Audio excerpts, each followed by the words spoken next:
안녕하십니까. 중독을 보는 창 헬로우 매너의 서용화입니다. 지난 영상을 촬영한 지가 벌써 일주일이 넘었습니다. 너무나 많은 일들이 있었고요. 일주일 상간에 너무나 복잡한 일들이 많이 있었고, 더군다나 또 트럼프 대통령이 미 대선에서 당선되면서 가장 궁금하신 게 트럼프 시대, 트럼프 2.0 시대 중동은 어떻게 될 것인가. 트럼프 대통령이 이제 21일입니다. 정확하게 백악관에 입성하게 되고요. 임기를 시작하게 되는데 정말 예측하기 어려운 그런 상황입니다. 트럼프 대통령의 특징 자체가 예측 불가성이 너무 많고요. 트럼프 일기에도 그런 일들이 많이 있었죠. 그래서 지금 모든 국제정세 전문가들이 트럼프의 2기 시대가 어떻게 펼쳐질지 다들 궁금해하고 있고요. 계속해서 이제 전망들이 나오고 있는데 오늘도 저도 용기를 내어서 한번 전망을 해보도록 하겠습니다. 현재로서는 한계가 있죠. 왜냐하면 아직 외교 진영이 아직 짜지지도 않았고요. 소수의 몇 사람만이 지금 임명이 된 그런 상황입니다. 아직 국무장관도 마르코 루비오라는 공화당의 의원이 하마평에 오르고 있습니다. 그러나 이제 아직 최종 결정은 나지 않은 상황이라서 정확하게 전망하기는 대단히 지금 어려운 상황이고요. 그럼에도 불구하고 지금 임명된 사람들의 면면을 한번 살펴보면요. 백악관 부비서실장의 스티븐 밀러라는 유대인이고요. 대표적인 강경파 그리고 중국 관련해서 상당히 강경한 입장을 보여왔던 인물이 지금 지명이 됐습니다. 그래서 스티븐 밀러라는 백악관 부비서실장이 임명이 됐고, 그 다음 안보보좌관으로 마이클 월츠라는 사람이 또 임명이 됐습니다. 그린베레 출신이라고 알려져 있고, 이 사람도 상당히 좀 강경파인 걸로 중국, 다른 북한 이런 문제에 있어서도 조금은 강경한 목소리를 내는 그런 인물로 알려져 있습니다. 그리고 중동 특사가 또 임명이 됐습니다. 위트커프라는 사람이 지금 임명이 됐는데요. 이 사람도 또 강경파인 걸로 중동 특사로 위트코프라는 사람이 임명이 됐는데 강경파는 확실하진 않은데요. 일단 유대인입니다. 유대인이고 트럼프 대통령이 자주 가서 부동산 매매나 이런 매물 같은 것들을 이 부동산 사업자에게 가서 많이 거래를 했던 그런 부동산 사업업자입니다. 그래서 뉴욕에서 태어난 유대인 출신의 위트코프라는 사람이 지금 또 중동 특사로 임명이 됐고요. 트럼프는 일기에도 중동 특사를 제이슨 그린블라트라는 유대인을 임명한 바 있죠. 그래서 전혀 놀랍지는 않습니다. 그러나 이제 계속해서 유대인들이 임명되고 있다는 점, 그것이 좀 이제 마음에 걸리고요. 그 다음에 친이스라엘 성향의 관리들, 사람들이 지금 계속해서 임명이 되고 있습니다. 그리고 주 이스라엘 미국 대사도 할커비 공화당 의원이 지명이 됐습니다. 그래서 대표적인 또 친이스라엘 성향의 인물이라고 할 수, 정치인이죠. 그래서 할커비 의원이 주 이스라엘 미국 대사로 임명이 됐습니다.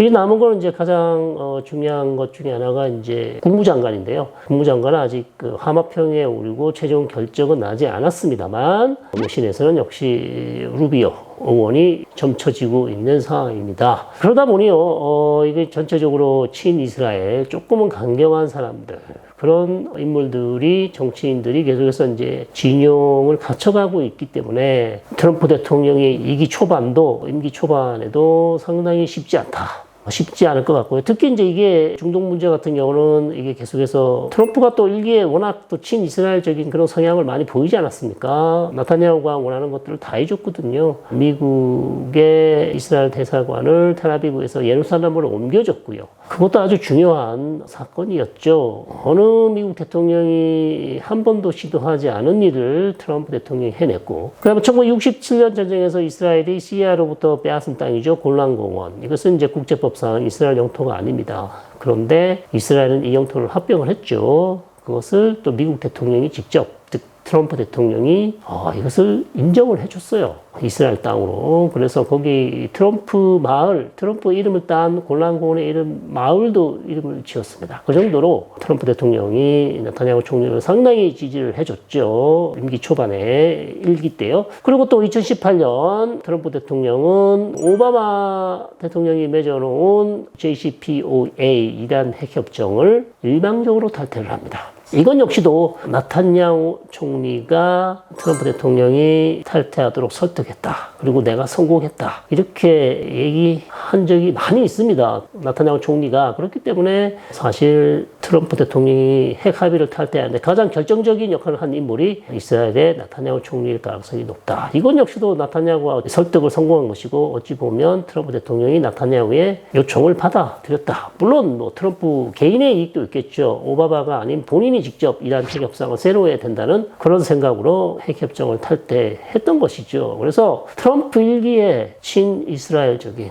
그런 모습이 2기에도 지금 그런 모습이 다시 한번 반복되는 것이 아닌가. 살짝 그런 우려가 될 수밖에 없고요. 특히 트럼프의 당선으로서 가장 잃을 것이 많은 사람들은 팔레스타인. 왜냐하면 이렇게 친이스라엘 성향을 보이고 있기 때문에. 그 다음에 우크라이나, 젤렌스키. 그래서 이 두 개, 그 다음에 이란이 어찌 보면 트럼프 대통령의 당선이 가장 지금 껄끄러운 그런 세 개의 국가라고 할 수 있겠습니다. 팔레스타인, 이란, 우크라이나, 젤렌스키 이렇게 볼 수 있겠고요. 오히려 득을 본 사람은 푸틴, 러시아가 되겠고요. 이스라엘, 나탄야후. 현재까지는 그렇습니다. 그러나 이게 언제든지 바뀔 수 있습니다. 또 트럼프 대통령이 어떤 정책을 하느냐에 따라서는. 그러나 일단 지금으로서는 일단 당선된 지금 시점에서는 아마도 그렇게 이해 득실이 나눠지지 않을까 이렇게 볼 수 있는 것이죠. 자, 그래서요, 과연 트럼프 대통령이 어떤 대중동 정책을 펼칠지 정말 뭐 누구보다도 저도 궁금하고요, 알고 싶고요. 그렇지만 아직도 정확하게 구체적인 해법안을 내놓지 않고 있고, 트럼프 대통령이 이제 선거 캠페인 중에 했던 그 발언들에서 힌트를 얻어야 되고요.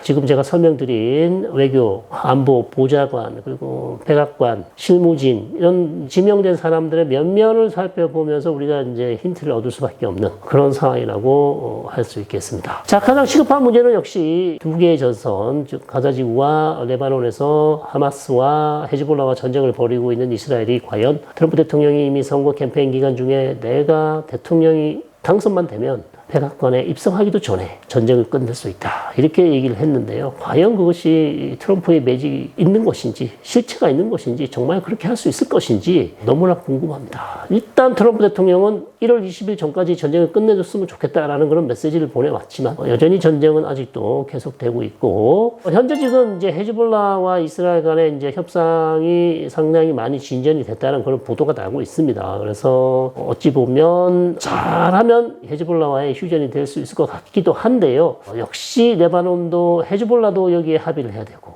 그 다음 레바논 정부도 합의를 해야 되고, 그 다음에 이스라엘이 원하는 것은 리타니 강이라고 있죠. 레바논 북부에서 남부 쪽으로 쭉 내려오는 강인데 동쪽에서 내려오다가 서쪽으로 빠져서 가는 그런 강. 이 강 남부로는 헤즈볼라 대원들이 내려오지 못하도록 해달라. 그리고 유엔 평화유지군이나 레바논 정규군이 반드시 헤즈볼라가 이 레바논 남부, 리타니강 남부 지역에 들어오지 못하게 하고 거기서 어떤 군사적 활동을 못하게 막아달라고 지금 이스라엘이 요구를 하고 있고요. 만약 그것이 지켜지지 않는다면, 즉 헤즈볼라가 레바논 남부에 등장한다면, 휴전한다면 이스라엘이 모든 군사적 수단을 써서 공격하거나 군사작전을 할 수 있도록 우리에게 군사작전을 할 수 있는 권한을 달라고 지금 얘기를 하고 있어요. 그래서 이것을 헤즈볼라도 받아들여야 되고 수용을 해야 되고요. 레바논 정부도 수용을 해야 되는 그런 상황입니다. 이것이 이제 지켜지면, 수용이 되면 아마도 휴전으로 갈 수 있을 것 같습니다. 현재 나오는 얘기로는 이스라엘은 이미 거기에 대해서 어느 정도 합의했고요. 마지막 최종 레바논의 휴전안을 지금 제시한 상황이다. 레바논에서 이제 이 휴전안을 살펴보고 답변을 해야 되는 그런 상황이라고 합니다만,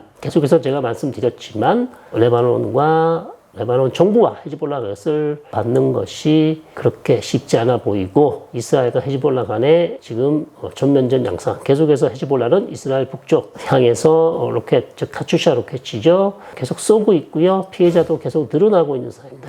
또 반대로 이스라엘은 레바논 남부 헤즈볼라의 거점 도시 지역이 있죠. 베이루트 남부죠. 다히야 지역을 계속해서 지금 공습을 하고 있는, 그래서 공방전이 계속 되고 있는 상황이다. 그렇게 말씀드릴 수 있고, 가자지구 역시 역시 이제 전쟁을 끝내야 되는데 이스라엘은 여전히 가자 지구에서 지금 작전을 하고 있고요. 하마스 조직이 계속해서 이스라엘과 게릴라전을 벌이고 있고 이스라엘 군인들도 계속 사망하고 있고 가자 지구에 있는 팔레스타인 주민들도 이스라엘을 공습을 해서 많은 사망자가 계속 나고 있는 상황입니다. 그래서 현재 이스라엘은 계속해서 하마스의 완전한 괴멸 이것을 하기 위해서는 우리가 계속해서 군사작전을 해야 된다. 이런 주장이라서 인질이 101명이 잡혀 있지만 여전히 인질 협상이 잘 진행되고 있지 않은 상황이죠. 거기에다 지금 카타르가 계속해서 하마스와 이스라엘 간의 인질 협상을 중지해 왔죠. 이집트도 중지했지만요. 카타르가 해왔는데 카타르가 최근에 더 이상 중재를 못하겠다. 이런 방식으로는 우리가 못하겠다. 이렇게 또 손을 놔버리고요. 이에 앞서서 아마 미국이 카타르를 외교적으로 압박을 했죠. 만약 지금 제시한 휴전안을 하마스가 받지 않는다면 카타르 수도 도하에 머물고 있는 하마스 정치국 지도자들을 다 쫓아내라. 지금 미국이 외교적 압박을 했고 카타르는 그런 보도가 났습니다만 아직 확인해 주지 않고 있습니다. 그러면서 이제 확인해 준 것은 오히려 우린 더 이상 중재를 못하겠다. 손을 놓겠다라고 이제 최후에 어떻게 보면 협박을 한 거죠. 더 이상 그럼 우리가 중재를 하지 않으면 어느 국가가 하마스를 달래고 어르고 해서 인질 협상을 할 수 있겠는가?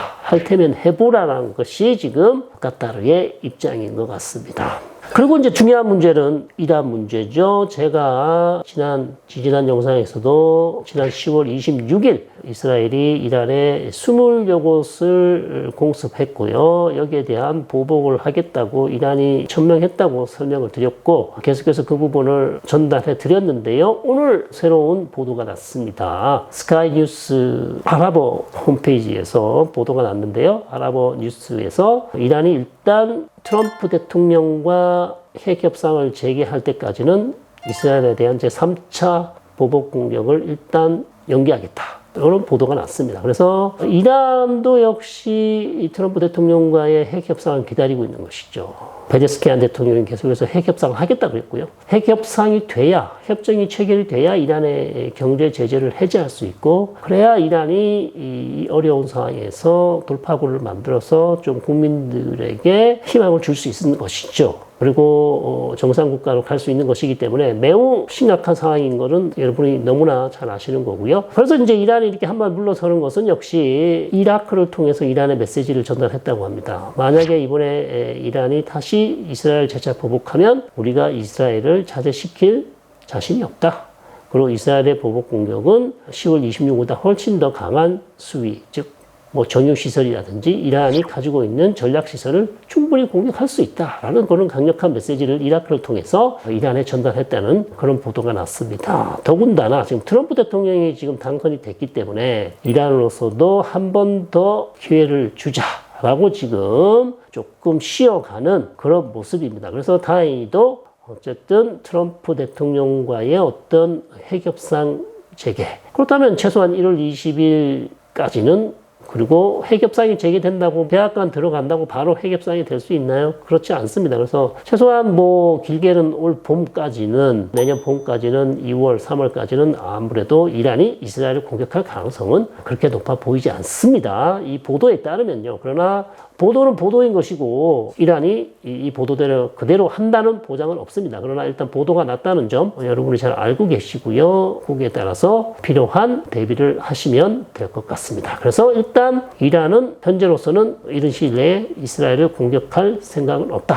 이렇게 지금 입장을 밝히고 있는 상황입니다. 그렇다면 이제 트럼프 대통령이 핵협상을 할 텐데 문제는 트럼프 대통령이 여전히 이제 제재를 유지하면서 그다음에 외교적 압박을 하면서 이란 쪽에 좀 강한 어조로 협상에 나오지 않으면 안 된다라든지 협상을 하지 않으면 더 강한 제재를 할 것이라든지 이런 어떤 부정적인 뉘앙스, 즉 협상에 도움이 되지 않는 이런 용어들로 이란을 설득하려 든다면 과연 이란이 협상 테이블로 나올 것인지 모르겠습니다. 그러나 최근 이란 쪽에서 나오는 얘기는 지금까지는 미국이 일방적으로 탈퇴했기 때문에 유럽이나 다른 국가를 통해서 간접 협상을 해왔죠. 바이든 대통령 시절에도 간접 협상을 했습니다. 오만이나 뭐 이라크나. 그러나 지금 최근에 나온 보도들은 직접 협상도 우리 할 수 있다. 이런 얘기가 나올 정도로 이란이 상당히 지금 협상에 적극적인 것은 맞습니다. 그러나 거기에 트럼프 대통령이 잘 이란의 입장을 감안해서 거기에 호응해줘서요. 좀 적극적인 모습을 보여야 되고 화해 제스처로 이란을 협상 테이블로 끌어내야 협상 성공 가능성이 좀 높아질 수 있다.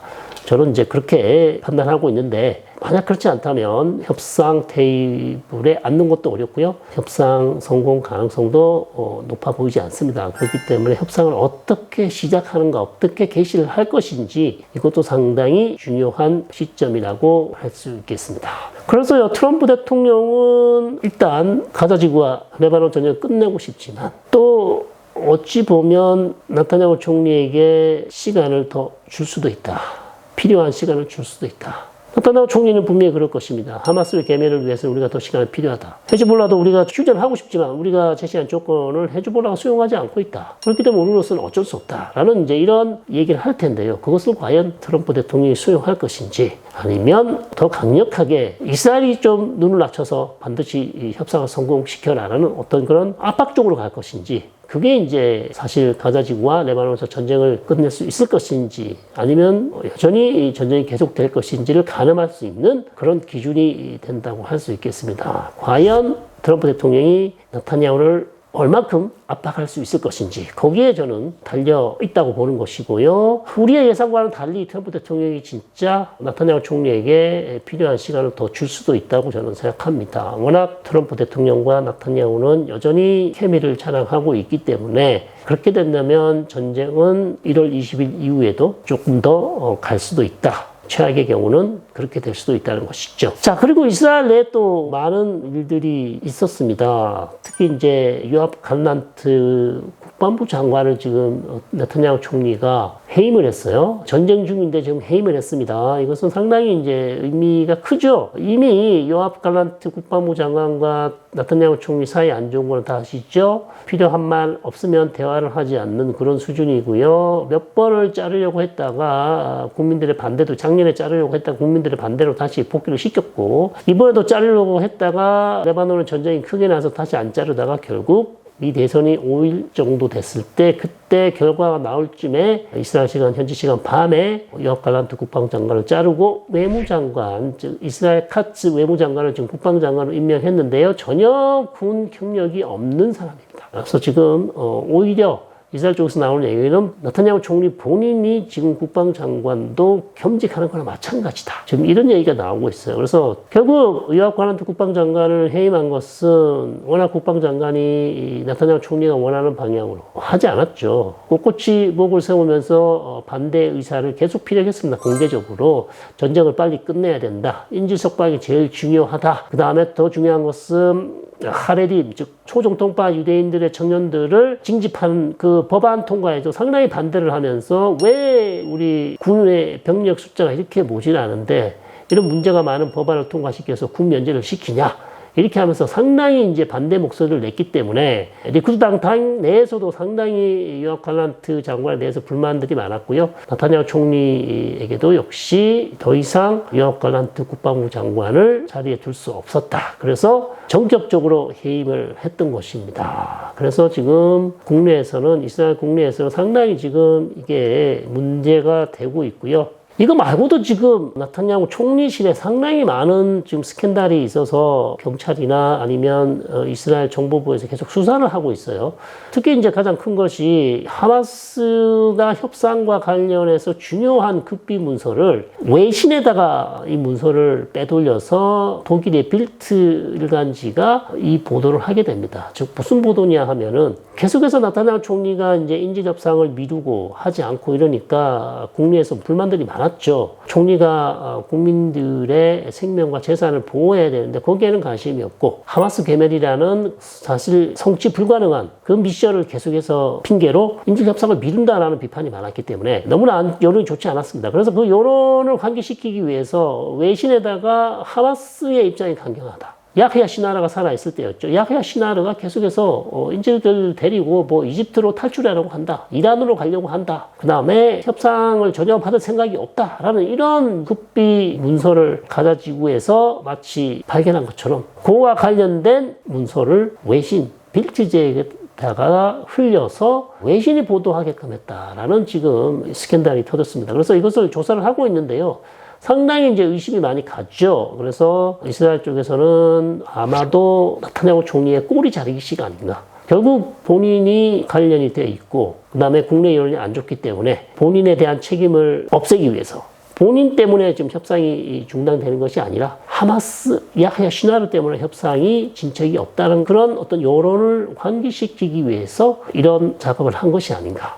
근데 이것이 문제가 되니까 실제로 그 문건을 넘긴 지금 총리실에서 일하는 대변인을 꼬리 자르기식으로 그 대변인에게 책임을 증가하고 본인은 전혀 상관이 없다라는 식으로 지금 꼬리 자르는 게 손을 씻는 게 아닌가. 그렇게 이제 추정을 해볼 수 있습니다. 이건 뭐 조사가 끝나봐야 하는 것이기 때문에 확정은 아닙니다만 그런 지금 의심을 사고 있습니다. 그래서 이 부분이 지금 상당히 문제가 되고 있고, 두 번째 문제는요. 전쟁 기간에 전시 내각이 이제 모여서 회의를 하지 않습니까? 그러면 이걸 이제 녹음을 해서 회의록을 작성하는데 회의록 내용을 수정한 흔적이 보여요. 회의록 내용을 수정했다는 것이죠. 이것은 결국 훗날 회의록을 봤을 때 누군가가 특히 총리나 다른 정치인이 발언했던 것이 문제가 될 소지가 있기 때문에 회의록 작성을 뜯어 고치려고 했던 그런 지금 정황이 잡혀서 이것도 지금 수사를 하고 있습니다. 그래서 이거 총리실에서 도대체 무슨 일이 벌어지고 있는 것인지 상당히 지금 의심의 눈초리로 바라볼 수밖에 없는 그런 상황입니다. 그래서 이것은 수사가 좀 더 진행이 돼 봐야 결과가 나오겠습니다만 냄새가 상당히 나요. 냄새가. 이스라엘 내부 상황은 그렇고요. 끝으로요. 사우디와 이란 간에 지금 아주 흥미로운 일들이 벌어지고 있습니다. 사우디가 이란과 같이 가자 문제를 해결하겠다고 이제 여러 아랍 국가를 불러서 리야드에서 회의를 했죠. 그래서 이란과 같이 공동 성명을 발표했어요. 지금 가자 지구에서 이스라엘이 벌이고 있는 짓은 학살이다. 제노사이드라고 얘기를 했고 이스라엘은 이란의 주권을 존중해야 된다. 이런 얘기까지 나오고 있고요. 이 회의에 앞서서 또 사우디의 군참모총장이 테헤란을 방문했고요. 이란의 군참모총장을 만나서 합동 군사훈련을 또 하기로 이렇게 또 했다고 합니다. 그래서 사우디가 계속해서 이제 이란과 이렇게 밀착하는 모습을 보여주고 있습니다. 이미 사우디는 작년 3월이었죠. 중국의 중재로 7년 동안 관계 단절을 했다가 외교 관계를 다시 회복했고요. 최근에 다시 이렇게 모하메드 빈 살만이 이란과 관계 개선을 하려는 것은 역시 안보 불안. 가자 지구에서 일어난 전쟁이 계속해서 확전되고 있고 전쟁이 끝나지 않은 상황이고요. 그다음에 이란이 계속해서 이제 이스라엘과의 어떤 무력 충돌을 하면서 주변의 걸프 국가로 불똥이 튈 가능성이 상당히 많았었죠. 그래서 10월 26일 이스라엘이 이란을 공격하기 전에 이란의 아바스 아락치 외무장관이 걸프 지역 국가를 돌면서 이스라엘 전투기에게 영공을 절대 열어주면 안 된다. 영공을 열어준 국가는 반드시 우리가 복수하겠다. 예를 들면 사우디나 쿠웨이트나 아랍에미레이트의 정유시설을 우리가 때릴 수도 있다. 이렇게 이제 협박을 했기 때문에 주변에 있는 걸프 국가들로서는 상당히 불안할 수밖에 없습니다. 전쟁이 빨리 끝났으면 좋겠는데요. 끝나지는 않고 있죠.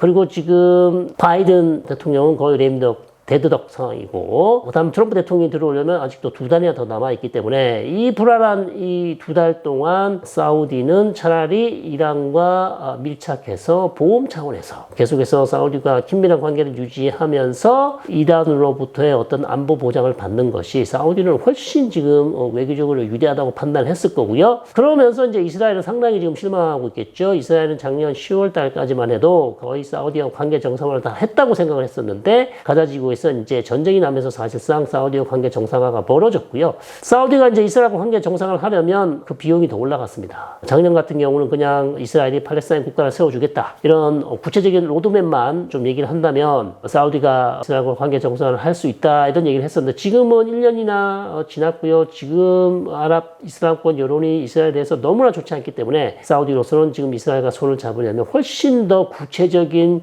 팔레스타인 국가를 세울 수 있는 방안을 이스라엘이 내놓지 않으면 사실상 사우디가 이스라엘과 관계 정상화 상당히 이제 어려워질 수 있다는 것이죠. 자, 그런 측면. 그리고 지금 아무도 사우디 안보를 사실상 완벽하게 보장해 줄 수 없는 상황에서 사우디로서 선택할 수 있는 유일한 길은 이란과 계속해서 친하면서 자신의 안전을 도모하는 것이고, 그 다음에 사우디는 또 이란과 교역을 하고 싶어 합니다. 그래서 경제를 통한 어떤 평화를 이룩하려는 그런 모습도 보이고 있습니다만, 최근에 뭐 사우디가 이란에 투자하고 싶다 그랬는데 미국이 말려서 못한 측면도 있고요. 그래서 아마도 MBS를 가능하면 계속해서 이란과의 어떤 이런 경제 협력, 다양한 외교적 채널을 통해서 긴밀한 핫라인을 만들고요. 위기 시에 이란으로부터 어떤 보호를 받을 수 있는 그런 장치를 지금 마련하려고 하는 것 같습니다. 그래서 상당히 지금 이 부분이 함의가 있고요.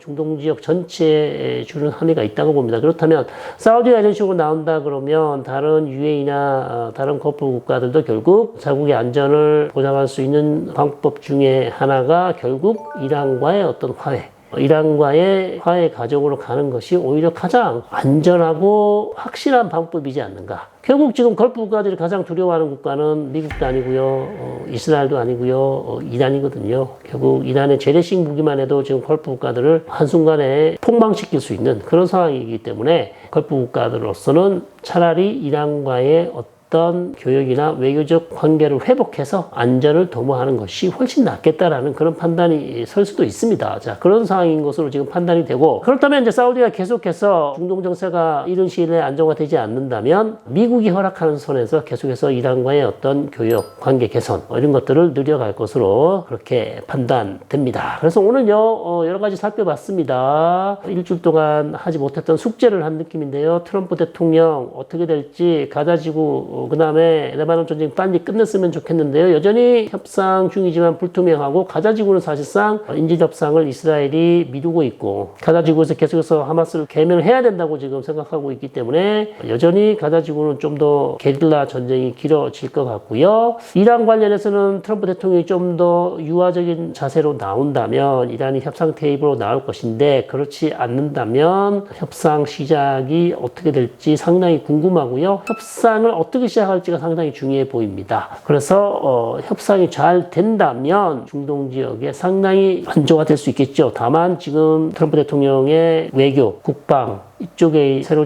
지명되고 있는 사람들이 상당히 친이스라엘적인 정치인들이나 인물들이 많기 때문에 과연 이란에게 좀 유화적인 제스처가 나올 수 있을지, 그거 상당히 조금 우려가 되기는 합니다. 자, 오늘요 이스라엘 얘기, 그 다음에 트럼프 대통령 얘기, 일주일 동안 있었던 중동 다양한 얘기들 살펴봤고요. 또 새로운 소식이 들어오면 언제든지 여러분들에게 알려드리도록 하겠습니다. 시청해주신 여러분 대단히 감사드리고요. 중동을 보는 창 헬로메나의 서유광이었습니다.